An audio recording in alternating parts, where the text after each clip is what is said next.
It's good to see so many funny people together in one room, all wondering the same thing.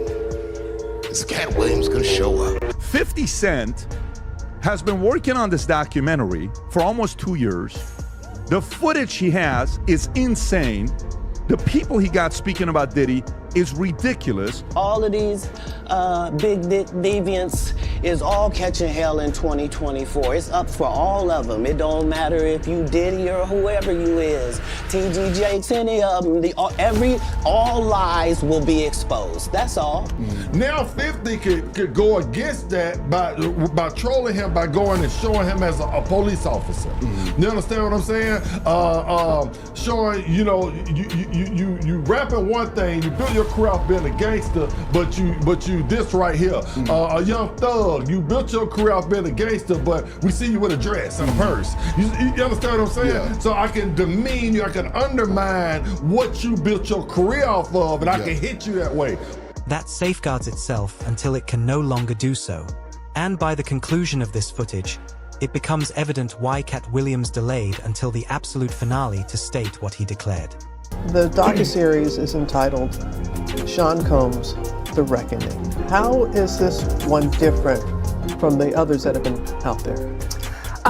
Well, you know, I think that the biggest marker of what makes this film or this series different is how much time we took into putting into the making of the film, doing our due diligence to get the right voices, you know, to the table,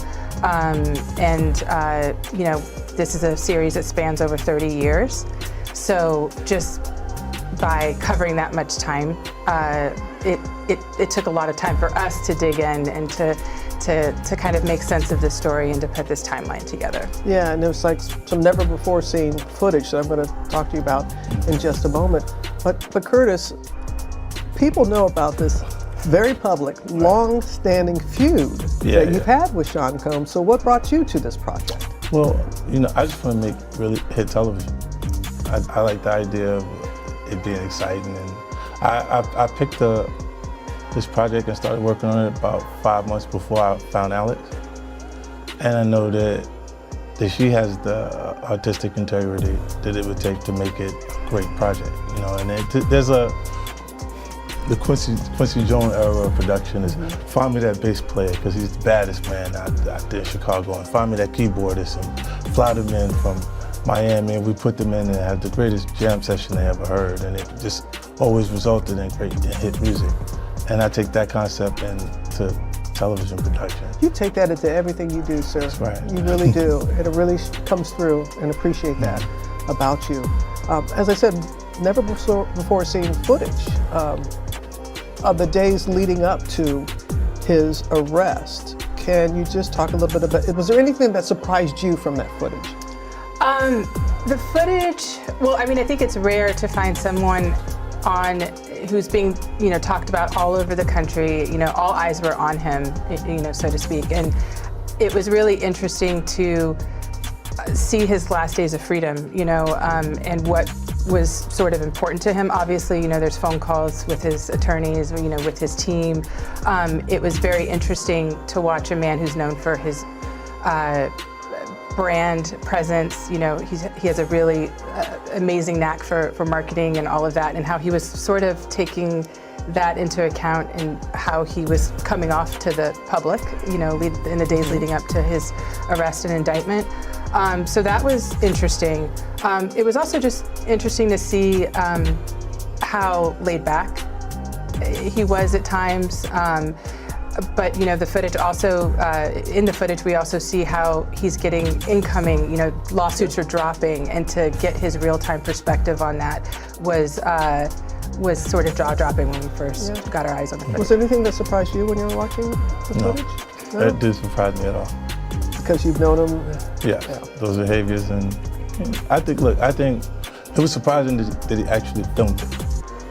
Yeah, and I want to ask about that, because how did you go about getting the footage? And do you know the intent of the videographer, why he or this person took the footage? She's a journalist, right? Yeah. So she's not going to reveal her sources, so you don't have to reveal that. Not going to reveal my sources, but I think that partnering with someone like 50, it was very much in the universe as to what we were doing. It's a lot easier to get. It serves as private intervals. Others shifted focus toward unconnected ventures. A small number abruptly pivoted into religious or family-oriented communication. On the exterior, everything appeared tranquil. Beneath, it felt meticulously organized. Hollywood imparts one instruction early. When a vessel begins submerging, you do not debate regarding who created the puncture. You search for a rescue craft. The departure Katt Williams later alluded to was not noisy or theatrical. It was hushed, cautious, tactical, and tidy. What rendered this instance so impactful was not who voiced their opinion. It was who opted not to communicate whatsoever. Individuals who previously supported Diddy publicly now bypassed even impartial remarks. For numerous observers, that quietness clarified more than speech ever could. Hang on, what were you saying? I knew Diddy when he was puffing. Okay. In the documentary, there was insinuations of, that Diddy possibly had something to do with both Tupac and Biggie. And, Who's telling the story, right? You can skew People very close to the situation. but you can skew. You can create any narrative as a producer and as a director and as a storyteller. I can create a narrative. I could be like, you know what? You have? I could create a narrative. Well, I could be we like, see it all the time in reality shows. Like, Nah, on yeah, reality that's right. shows, yeah, that's how they're creating. You write a narrative. character. It doesn't mean it's true. It doesn't mean it's true. I can get interviews. I can do this. I can get footage, and I could make you think this about that person. Nah, for sure, yeah. And that doesn't necessarily mean it's true. So for me, I think, look, 50 and Puff have a long-term beef. It's personal. It's between. People are saying 50's wrong for doing it, but 50's right for doing it. It's divided. It's between him and Puff. And before it's between him and Puff, it's between both of them and God. Just the way Puff is down on his luck and 50's kicking a man when he's down. If 50 ever luck turned up on 50, that you got to be careful what you put out. There's a karma to every action that you do. Think we'll see that day? Huh? You think we'll see that day? I don't think 50 does dumb stuff. He's very smart, in terms of his business. I think he already had his. I think we already would have saw it. He got shot 9 times. He paid his debt early. So that's why he's like, F it. But, look, this is between him and Puff, and honestly, it's between both of them and God. Yeah. So, only God can judge, and both of them people will have time to sit with God and talk about and through everything. And right now is Puff's time to sit there and have a conversation, a much needed conversation with God. And, like I said, I know his kids, I know his family, I know 50, I've seen Tupac and Biggie, both friends of mine, die for a beef.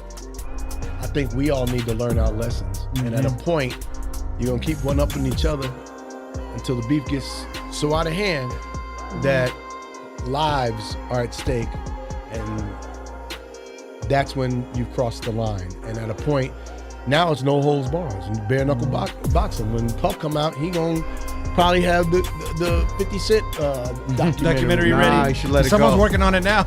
No, You should let it go. Nah, that's revenge. I right? haven't seen. Yeah, but both of this is all. It's coming from a It's place deeper of, than rap, I think, too. I think it's personal. I think it's between it's them personal. two. I don't know what it is. I don't know what their beef is. I mean, Marlon Wayans, as you all hear, is one among the individuals who commended Diddy throughout and had to alter his perspective afterward. Such widespread distancing produced a troubling inquiry. If so many people felt the necessity to withdraw silently, what did they understand that the general audience still did not? The documentary posed another inquiry that declined to vanish.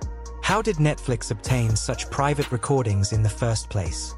That inquiry became a narrative entirely on its own. Michael Oberle, the cinematographer who collaborated intimately with Diddy for years, eventually spoke up. He refuted assertions of a monetary disagreement. Instead, he stated the recordings were captured by a third party while he was momentarily out of the state. According to him, the content was never meant to convey that type of narrative. He characterized its utilization as immoral. However, purpose ceased to be significant once the recordings appeared. It existed. It was accessible. And it demonstrated something influential people dread more than allegations: the forfeiture of command. For some reason, Diddy, around the time of his arrest, thought, I know what I'm going to do. I'm going to be exonerated later, so I'm going to film all this, and then I can use it in my big comeback later when I'm not in jail. Didn't work out the way he thought, and it turns out he went to jail for a few years. All right, he didn't get the full amount, but he still got a few years. And 50 Cent somehow managed to pay for the footage off of the videographer. Probably Diddy's worst nightmare, this. It's got to be up there. Now, we're going to get into what's in the actual documentary, and hell, it's something. We need the core theme to be, you didn't do anything wrong. You didn't do anything wrong on any front. By the way, these conversations, the lawyer had no idea he was recording them. So when the lawyer's like, yeah, we need everyone to believe you did nothing wrong, it kind of takes away from when the lawyer is out in public saying, yeah, my client is completely innocent, and now he showed the behind the scenes where he clearly didn't think he was very innocent. So not Diddy's smartest move, however, throughout this journey, you'll see he makes a lot of crazy decisions. I don't think it's working. I listened. I've been a superb client, as you said. I jumped on the plane. I'm coming to New York, but I'm just running around waiting for a shoe to drop. He's shitting himself right now, in case you can't tell, and he really doesn't look good. It's the middle of September, and there's still no indictment. Bro, then you have to have a spokesman. You have to have some sort of comms to constantly be pushing that, Mark. Because you may just be a person that you just may watch CNN. You know what I'm saying? And there's 9 billion people in the world, and 7 billion of them is on Instagram and TikTok. He's basically trying to get control of the narrative. That's what he's really worried about. He wants public perception to be, this was all bullshit. Unfortunately for him, we'd all seen the CCTV of him beating the shit out of Cassie, so we know you're not a good guy, man. That's out there. A statement from your solicitor is really not going to change that. We have to find somebody that'll work with us, whether they're from this country or from another country. It could be somebody that has dealt in the dirtiest of dirty business of media and propaganda. We need to brainwash some motherfuckers right now, and we need people who are used to working with the dirtiest of dirty, because that's what he is, and he's admitting it. How could you let this footage fall into the hands of 50 Cent, my guy? And honestly, it always comes down to money with Diddy, because Diddy didn't get rich just because he was, clever in music. Diddy got rich because he robbed people all the time, and him not taking care of the people around him, it just comes back to bite him a million times over. It's like we have a movie, you're speaking this language, and you know what I'm saying, we need subtitles. And we're not providing the audience with subtitles. And I invited you to this movie, and you in this thing, you don't know what's going on. You just see, you just see images, quickly. Now, it has a whole life of its own. I gotta say, this whole doc was edited well. When he said you just see the pictures and they cut to the CCTV. Well done, 50. You nailed that, son. If you're going to take him down in style. So you get a clear window from the jump here into Diddy's psyche. He doesn't give a about Cassie or any of these girls. He doesn't give a about anyone. It's save yourself mentality, and it's crisis mode. And you can see on his face, well, he's got a problem. This is at an all-time high of his taking, surely, because he is stressed up. When an individual such as Diddy forfeits command over their reputation, everyone associated with that persona begins to feel vulnerable. Power is the genuine medium of authority. Once that authority fractures, safety diminishes. This is precisely when people start to shift quietly. They do not await legal judgments. They assess the environment, and the intensity was climbing rapidly. The documentary did not merely reveal occurrences, it showcased fragility. And that fragility circulated anxiety throughout the business. In October 2025, the circumstances reached a level that was impossible to overlook. Sean Diddy Combs was sentenced to 50 months in federal custody for 2 charges concerning the transportation of individuals for prostitution. In that instant, conjecture transformed into official documentation. Just sentenced Sean Diddy Combs to 4 years in prison. He was found guilty over the summer on 2 counts of transportation to engage in prostitution in connection with his ex-girlfriend Cassie Ventura and another woman, but was acquitted on more serious charges that could have sent him to prison for life. The judgment altered the atmosphere instantly. What previously felt like hearsay now possessed judicial significance. Supporters ceased communicating. Backing vanished entirely. Even those who attempted to stay impartial silently withdrew. For those who departed early, the ruling made their quietness seem deliberate rather than questionable. For those who remained publicly faithful, it generated a negative reaction. The business did not hasten to respond. It hesitated. Individuals waited to observe what else might emerge. Because history demonstrates that when one reality becomes public, others frequently follow closely behind. This was no longer merely concerning one individual. It transformed into a matter of responsibility, and it rendered one previous voice impossible to ignore.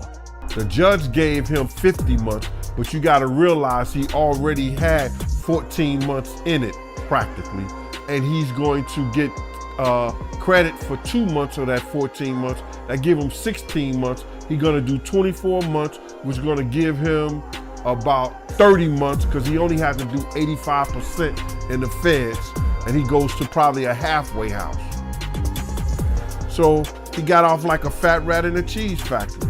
But for a dude like Diddy going to jail and spending all that time, you know, I'm not saying it's gonna be rough or nothing like that because his former president of Bad Boy, Kirk Burrows, with the federal jail. You understand? Lil' Kim with the federal jail. So, you know, because the type of dude he is, you know, he'll make it, he'll be all right. And plus they gonna send him to a camp, bruh. He'll be in somebody's camp or somebody's dormitory, whereas that it'll be real light for him. So, you know, he'll see the streets back again in 24 months. He'll be out within 2 years. It seems like a lot saying 50 months and everything like that, but it's not really a lot, not at all, bro. It's not a lot at all. You know what I'm saying? I know for executives, somebody who's been a jet setter, somebody who's been going all around the world, been in all kind of, you know, stadiums, galas, and living in mansions. You know, it's a lot of people who lived in mansions that's in federal jail. You know, you got Senator Melendez from Jersey in jail. You got a lot of them in jail doing way more time than him. You know what I'm saying? So he'll be all right, man. I think that, you know, he got off like a fat rat in a cheese factory, bro. You know what I'm saying? He got off based on how the judge started the whole sentence. He was talking about coercion. He was talking about relevant conduct. He was talking about, he even said that with Diddy conduct and what he was doing, he should get a sizable sentence or something like that. You know, like his sentences should be a large sentence. And I think that, you know, 50 months, I don't see that as being large. You know what I'm saying? It's not even a third. I think the third of the guidelines were the probation report said. I think the probation report started at 72 months. So it's almost, that's like 72 months, 50 months, close to not even a third, it's a little over a third of what the probation report said he should get. But it is what it is. So you feel like he got off, 50 months wasn't enough for you? Yeah, listen to me, man. What people don't understand is they look at the Mann Act as only being something about prostitution.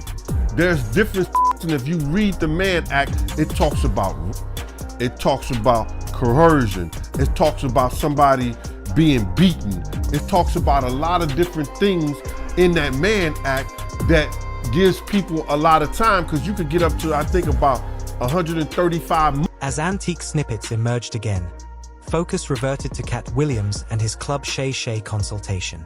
What previously appeared scandalous now appeared composed, deliberate, nearly moderate. He did not yell. He did not seem stirred. He communicated like an individual who already understood how the narrative would conclude. Katt subsequently clarified why he identified Diddy explicitly. He discussed Tupac Shakur and how profoundly that bereavement impacted him. To Katt, this was never informal dialogue. It was private. It concerned ethics, not hearsay. He spoke regarding being summoned to celebrations and electing to decline. In Hollywood, refusing frequently arrives with repercussions. Katt embraced those repercussions lengthy ago. When the documentary debuted and stars started isolating themselves, individuals recognized Katt was not foretelling turmoil. He was depicting human conduct.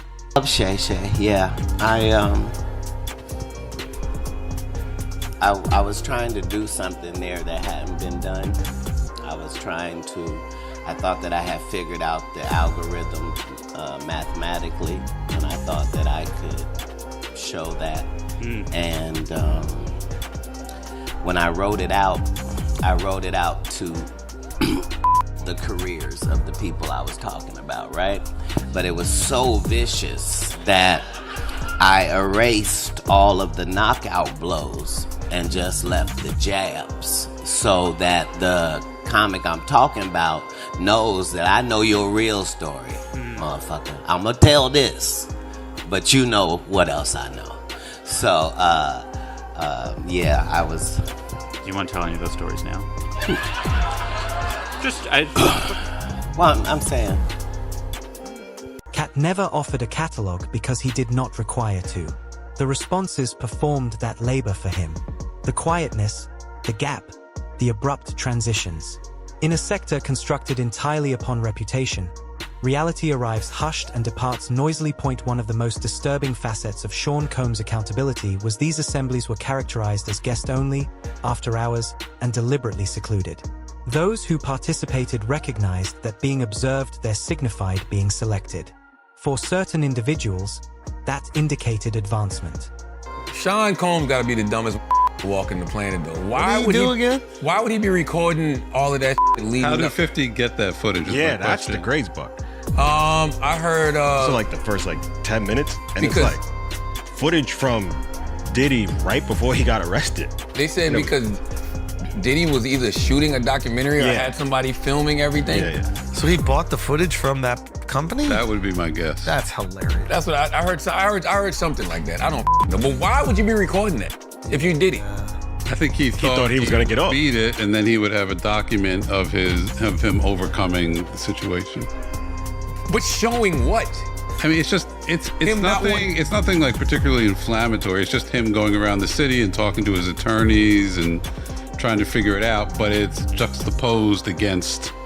They have a lot of incredible archival footage. Like they really spent a lot of money, and when you look at it, you're like, God, like Diddy really has been in the press for 35, 40, like basically his whole life. And they go way, way back. Like it, I heard they go back to the basketball game. Before that, I mean, there's pictures of him in Mount Vernon. There's like a 5-year-old kid, childhood friends. Like it's very thorough. I mean, the one criticism I've read, and I don't know how fair it is it doesn't delve into the victim's stories as much as it could. But I'm only 2 episodes in, and there is one woman in I think episode 1, and it's like a very emotional scene where she recounts some of the stuff that happened to her. Like I think it's well done so far. I'm gonna watch it this weekend. I just, for me, it's just like I don't know why you would be recording that, because from the clips that I saw, it just seems like the highest level of arrogance, and it seems like he's just trying to manipulate his way out of this situation. He talks about that on the tape. That's what I'm saying. Wow. Like, this is how we're going to play the media. This is how we're going to manipulate the media. What? Wow.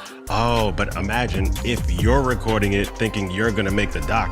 He wasn't thinking he's going to put any of that. Don't say that out loud. It's like the book example. Yeah, it's all right if she writes a book because we'll go back and edit it. What happened is they recorded it. They probably thought they could edit it and frame it how they wanted to, and then shit fell apart. And I'm guessing whoever filmed it was like, well, he's never going to buy this footage from me because he's in jail now. And then 50's tapped in. Oh, I have to see this. But my point is, why would I ever be talking like that in front of anybody? Even if I felt that way, why would I be having that conversation to be recorded? Well, that's one of the themes in the doc, is that at a certain point, and they trace it back to City College, because he skated on that, essentially, he believed he was untouchable. Skated on Shine. Did they talk about that? Yeah, we haven't even got, the first episode, it's still Uptown Records, right? And they have some really like crazy footage from inside the event at City College, which I've never seen before. And you can see him in the middle of like the chaos.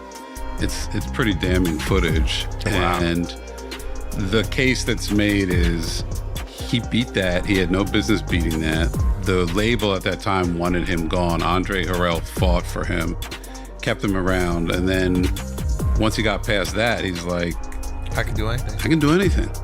I just had an event and 9 people got killed, and I'm the king of New York. Shit. I'll tell you one thing too, man. A lot of people saying like, you know, they think 50's being vindictive. To those people, I say, you just don't know the backstory of 50 and Diddy. Produced them uncomfortable, not because anybody explicitly coerced them, but because declining brought repercussions. Being marginalized, being categorized as challenging, being silently eliminated from upcoming prospects. This is where everything linked. The celebrations were not merely social gatherings. They operated as screening points. And once the documentary uncovered that framework, anxiety circulated rapidly. Anyone who had been within that environment understood how effortlessly their attendance could be redefined once investigation heightened. That is why the departure was logical. Not hysteria, not remorse, but the realization that a concealed mechanism had finally been revealed. The documentary did not merely expose one individual. It exposed terror. It exposed how rapidly faithfulness disintegrates when authority vanishes. Famous figures did not retreat because they were directed to. They retreated because they grasped the regulations. And long before any documentary broadcasted, one comic stated this instance was approaching. Not for notoriety, not for amusement, but because he understood quietness would not safeguard anyone indefinitely. Currently, now that the situation has stabilized and the judgment is genuine, the inquiry is no longer whether Katt Williams was accurate. The inquiry is how many individuals are still fleeing, wishing their quietness keeps them secure. Inform us what you believe in the remarks beneath.